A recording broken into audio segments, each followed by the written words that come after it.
કુદરતની કરામતનો એક અનોખો કિસ્સો સામે આવ્યો છે। અંકલેશ્વરના મુલ્લાવાડમાં એક ચિકન શોપમાં 4 પગની મરઘીએ ભારે આકર્ષણ જમાવ્યું છે।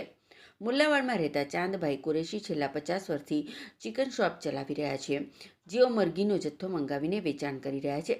ત્યારે હાલમાં તેઓએ મરઘીનો જથ્થો મંગાવ્યો હતો।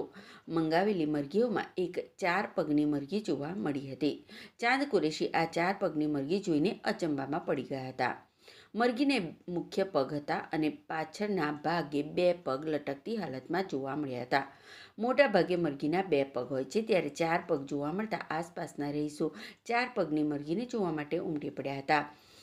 ચાંદભાઈ કુરેશીએ જણાવ્યું હતું કે વર્ષોથી મરઘીનો વ્યવસાય કરી રહ્યા છે, જેમાં પહેલીવાર 4 પગ ધરાવતી મરઘી જોવા મળી છે। ત્યારે આસપાસના દુકાનદારોમાં પણ ભારે કુતૂહલ સર્જાયું હતું।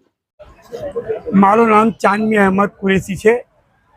એમ ચાંદભાઈ મરઘીવાળા તરીકે મને ઓળખે છે। મારી ચિકન શોપ પુલ્લાવા બજારમાં છે। મેં આ વખતે મરઘીનો જથ્થો વર્ષોથી મંગાવું છું। 50-55 વર્ષ થઈ ગયા છે મારી દુકાનને। હું ચિકનનો જથ્થો મંગાવું છું। આ વખતે ચિકનનો જથ્થો મંગાવ્યો, તેમાં 4 પગની મરઘી આવી। એ આચાર્ય કુદરતી વાત છે। એટલે 2 પગની છે અને મરઘી હરે છે, ફરે છે, ખાઈ ફરે છે અને 2 પગ મરઘી દર વખત આવે છે। એ બધી 2 પગની જ મરઘીઓ આવે છે। આ વખતે 4 પગની મરઘી આવી છે। એ આશ્ચર્યજનક છે, એટલે લોકો જોવા આવે છે।